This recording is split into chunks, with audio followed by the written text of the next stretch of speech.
President Ralph and fellow Rotarians, I'm very pleased to bring you the singers that I told you about last week. They each have, I'm going to introduce them, they each have marvelous bios, but I'm not going to read about all their rewards. I think Einstein said, don't talk about what you can read in a book. So over there isn't a book, but I do have their bios over there, and I have some great comments from our director, Eugene Brancoviano. You want to raise your hand there, Eugene? He's a singer and a director. He's got a full page of comments that are well worth reading, and also I have cards over there. But instead, I thought I would tell you about some things you won't be able to read about. And first, Danielle Naylor. Danielle, raise your hand. She's our pianist. And I want to go back about a year. She was a pianist for one of our presentations at Livermore High. And so I asked, is Danielle coming? And they said, yes, but she has to bring Zoe. And I thought, well, we'll just tie it up outside beside a tree. And what do I know about girls' names? So Zoe turned out to be a beautiful 4-week-old child. And as we were in there singing, she assured me she would not hardly make a peep. And she didn't until she decided she'd heard enough. So I was elected to take her out to the crying hallway. And suddenly all these high school girls were flocking around me. Although Zoe might have had something to do with it. At any rate, a grandmother wannabe administrator took over and the show went on, and so thank you for sharing your family with us. And second, to continue with the ladies, Krista. We went on a cruise together last January in the South Sea, China South Sea, all the way to Singapore. Oh, our spouses were along too. And Krista was one of the entertainers, and they discovered about 2 days out of port that the ship didn't have anyone capable of reading and playing opera music. Now the accompanist is very important, so they spent days, I think, reworking, simplifying, rearranging, and they finally found a guy that could play most of the notes. And so she kind of reinvented herself as part opera, part Broadway, and part cabaret singer, as I recall, and just moved around the floor and thoroughly entertained everyone. So these little anecdotes kind of show the versatility of our singers. So continuing with that, David, I call David, raise your hand, David Gustafson. I call him kind of Mr. Livermore. He's started here 12 years ago for Livermore Valley Opera. I think this is his 5th opera. He sang at the big 20th event, but he's invented a certain skill. He knows he's from out of town, so we always need to put him up somewhere. He's been able to sniff out the winery estates. And he first scored with Mark Triska and Maria when they introduced him to Livermore olive oil and Livermore wine. So when he goes back to Oregon, he's always singing Livermore praises. Glad to have you again, David. And that leads us to Eugene, who's not only a singer, Marcello, but also the director. In just a minute, I got to talk about you first. You can come up. What was I going to say about Eugene? Something good. Yeah, I feel like, who was it forgot his speech? Oh, yes. We were, a year ago, Don Giovanni, ticket sales were a little slower than we wanted, so we had this brainstorming session, and we thought, how can we get people's attention? And someone said, well, a geisha girl can get a man's attention with a smile. And Eugene says, well, a good baritone can quiet down a whole bar room. So we said, yeah. So we went down to 5th Street Ale House, talked to the manager a little bit.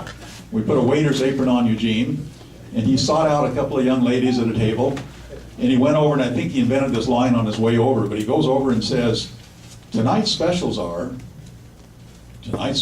sitting right in front of me. And then he proceeded to sing a charming love song that I think he'll sing today, and the whole bar room just quieted down. And then the board members took advantage, and we rushed around and sold them tickets. So without further ado, I give you Eugene Brancoviano. Since the first number that I will be singing for you today is from that very opera, I should tell you just a little interesting story from that fateful night at the Ale House. Because we also went to 3 other places. One of them was an Italian restaurant, and I don't know, for those who know Don Giovanni actually steals the bride when she's about to get married from her groom. And the bride says yes to Don Giovanni, although she was about to say yes to some other guy. So that's literally the libretto. So in walks a wedding party, and Sarah Neely, who then was the executive director of Livermore Ballet Opera, says, Eugene, go hit on her.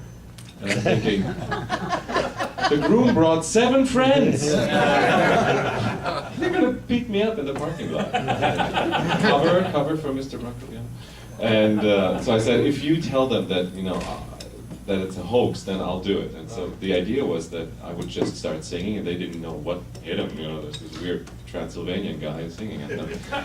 And then the other thing was, at the ale house, one of the first ladies that I went to, before I could say anything, she went, honey, come on over here. And I said, yes, ma'am. It's like, oh my God, plan B. What's my plan B? So, how old are you? 33. Well, let's talk then. I thought she was going to put like $1 down my Anyway, so to give you, Don Giovanni has become one of my favorite operas to sing in. And from Don Giovanni, we're going to sing the Serenade. In this part of the opera, Don Giovanni has just come down to the house of Donna Elvira, one of his former lovers, who he's wronged horribly, and he comes to her and sings to the building, but he's actually aiming at her maid, who's in the back room there, because she's so beautiful, so beautiful. Don Giovanni's servant, Leporello, says, so what are we going to do with Donna Elvira? He said, well, you dress up like me, we lure her down, you go away with her, promise that you'll marry her, and I then have free, I can just go about my business with the maid. Oh, fabulous. So this is the Serenade from Don Giovanni.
List your top 3 fears.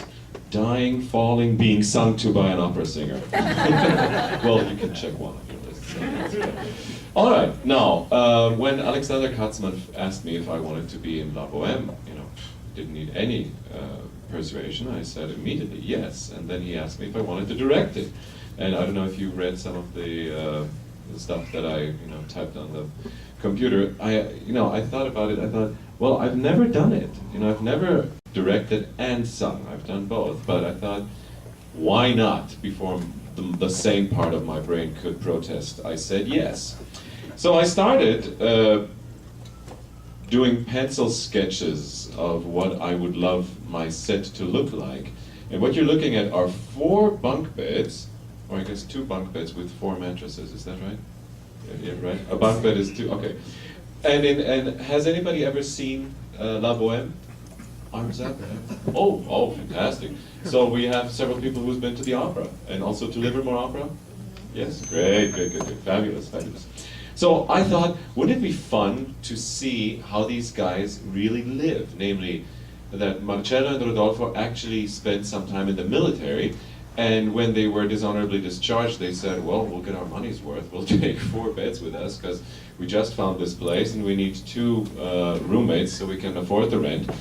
And since there was no money for them to have a closet where they can put their stuff, they just put everything either on their bed, and when they run out of space, do you see that red line going between the beds?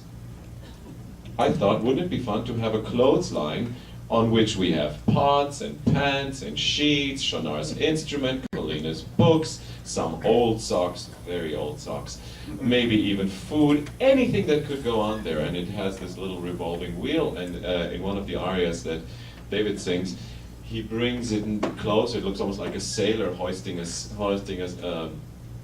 and he takes it off, and it becomes one of the characters. In any case, La Boheme is about, what's the big theme?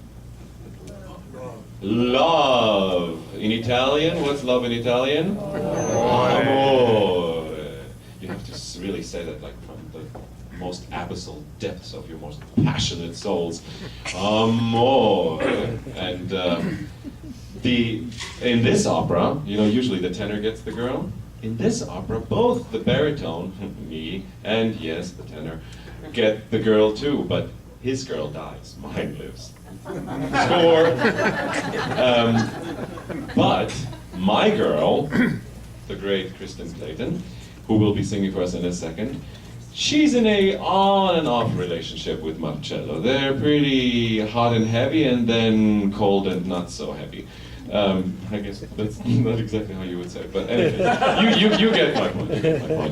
And Marcello has been broken up with Musetta for quite a while, but in the second act, as the Bohemians decide, let's spend Christmas Eve out in the streets of Paris. What are we doing, canned up in here? Let's go out. Sure enough, of all the places in the world she had to walk into my bar, Mr. Bogart would say. She walks in, and she runs into Marcello, and she says, this is kind of fun. How can I really just stick it in and break it off? So she decides to sing an aria called Quando men vo soletta per la via. In this aria, which is, I think, the song that she usually sings to Marcello just before they exchange stamps. So in that aria, she says, I love how the people look at me, and what can I do? I'm just so gorgeous. They check me out from head to toe, and that is what makes me happy. And in the middle of that aria, I'm going to grab a chair and I'll dress up the scene a little bit. Marcello says, tie me to the chair before I kill somebody. And usually when I see a Bohème production, they never actually do it. Nobody ever ties Marcello to the chair. So I said, I'm going to be tied to the chair. Oh, thank you very much. So you'll see me tied up, and it's practically an operatic lap dance. But you'll have to come and see it. All right, here we go. Kristen Clayton will sing for us, Quando men vo. No, it's fine, it's fine.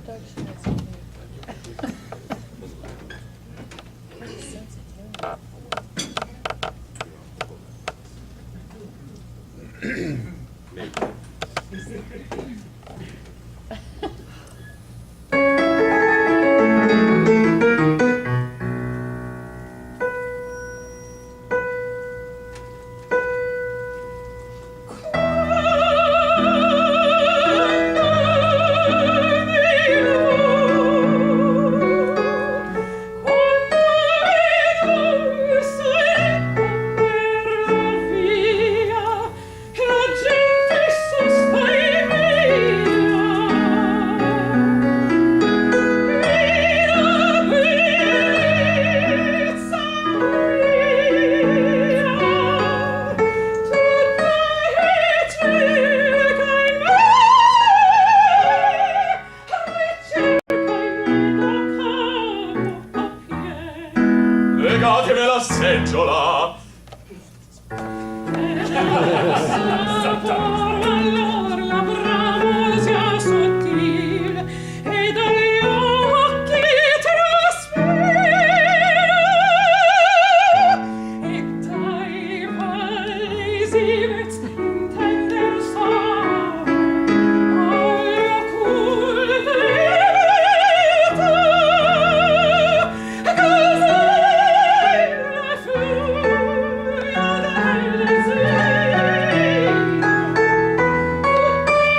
So that is the caliber of singers that we have. Quite amazing, isn't it? And that is what opera does. No amplification, the human voice, the human spirit, and wasn't she able to touch every single one? Especially the gentleman here. Now, that was in Italian. How many of us speak Italian in here? Bravo. Capisci pure tutto quello che dico. Così, va bene. But the language was in Italian, but the emotion was universal. And here's the good news. We have supertitles at the Bankhead Theatre. So not only will you get to see performance of such caliber as Miss Clayton over there and Mr. Gustafsson and my humble self, but every single line is going to be on subtitles, and which is something 50 years ago opera didn't have, but 50 years ago the audience was different. TV was not as overpowering, and internet didn't exist, and everything was a little slower back then. And it's not that opera nowadays is slow at all. It's just it has reinvented itself, but the foundation of opera goes back to, we're talking 15th, 16th century. And but Puccini's La Bohème is so unabashedly candid and completely unapologetic. And the proximity that you felt here is exactly the reason why this piece has been so popular for 125 years. And did you know that La Bohème was the most performed piece in history, not just opera or theater? Any venue, there have been more Bohème performances than, say, the Nutcracker or the, what do you call it, the Ice Capades, Girls in, and the Rockettes. Thank you. Although Bohème with the Rockettes, that would be kind of fun. The second act ends with Musetta and Marcello in tremendously passionate embrace and a kiss, and being the director helps in that regard. Oh wait, I'm on microphone, am I not? Yeah. Just forget about all that interesting. Anyway. But in the third act, as often the third act the third act often spoils the party a little bit. We find out what is wrong with Mimi. She is fatally ill, but she doesn't even know it.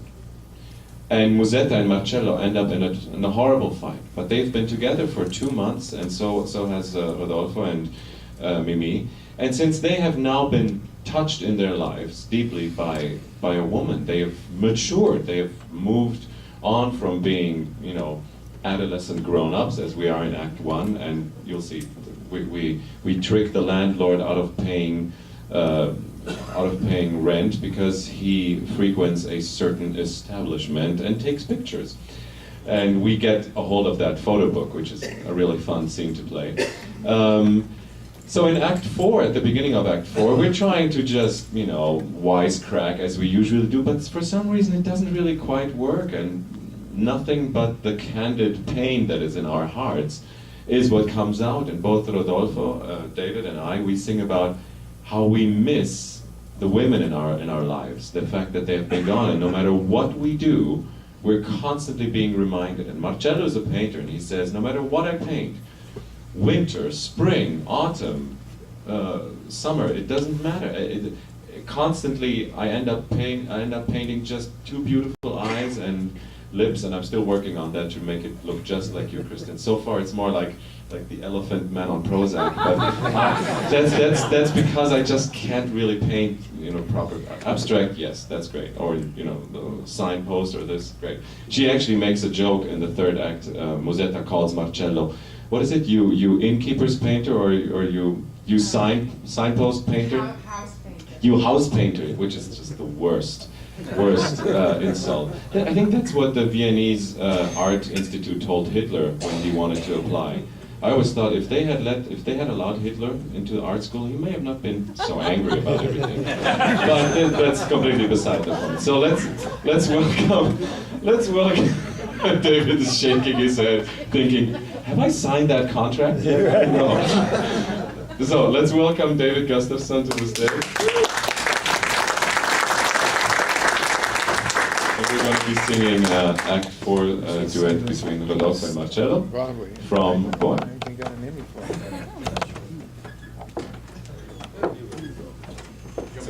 Yes, sit. This is how he's the director.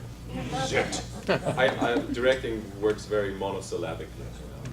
When they don't, I can make them do 50 push-ups. That's why they're all in shape.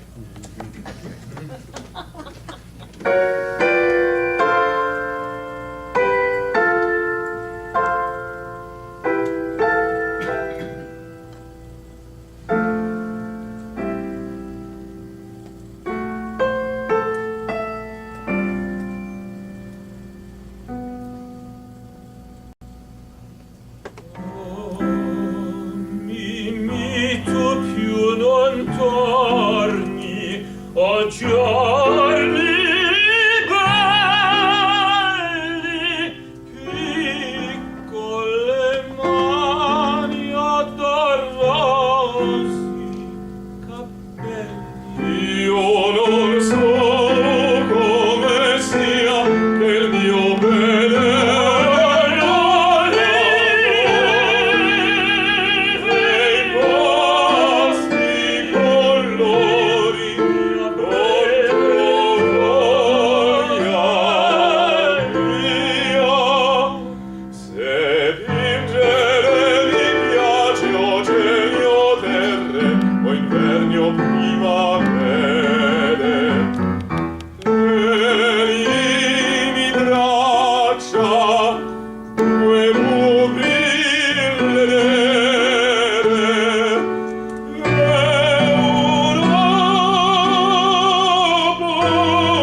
is this clock accurate?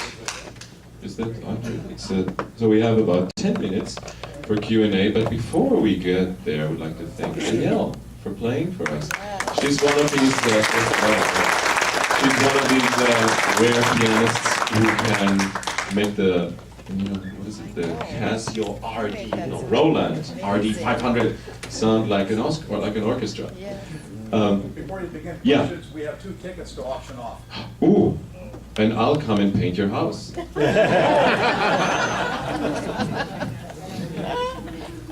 Oh, fabulous. What, I have to do it? Oh, no. You can do it. Oh, no, yeah, sure. We have 2 to Saturday night's performance, which is the opening night. 8 8 o'clock. This Saturday. At the Banquet Theater. The funds go to Music Scholarship. And the value of this pair of tickets is $108. The value of this ticket is $7,500. $108. So we would like to see if anyone would like to start at $100. Would anybody like to start at 100 American dollars? Got one over here? Yes.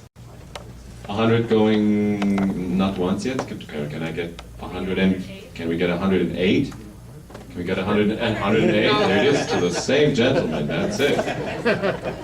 Talk about being out of competition in a league of his own. Are you going to let him get away with his money? Yeah. I think you would. Going once. Going twice. Did I see a hand? Did I see a hand? Did I see a toe? I think I saw a toe. Ah, toe! No, I'm kidding. Going twice, 108. Going 3 times, 108 for the gentleman. I always wanted to do that. Okay, Q&A? All right, yeah. Oh, very good, very good. Oh, that's what I thought. Yes, here we go. Before you I do escape, want to go, but I need to check I'd like you Pat. to share this with your friends there on We'll stage. do, just before opening night, so if you're... And I'd like to acknowledge Jim Concannon back here. Stand up, Jim. We haven't seen you for a while. Is that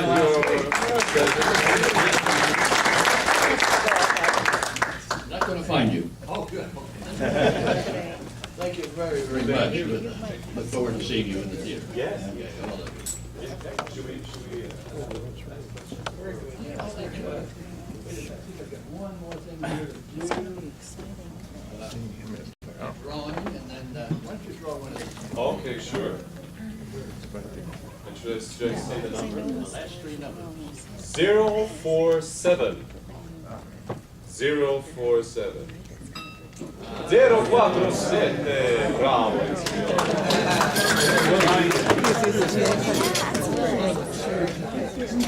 Not sure how much. Maybe 108 off. It doesn't Yes.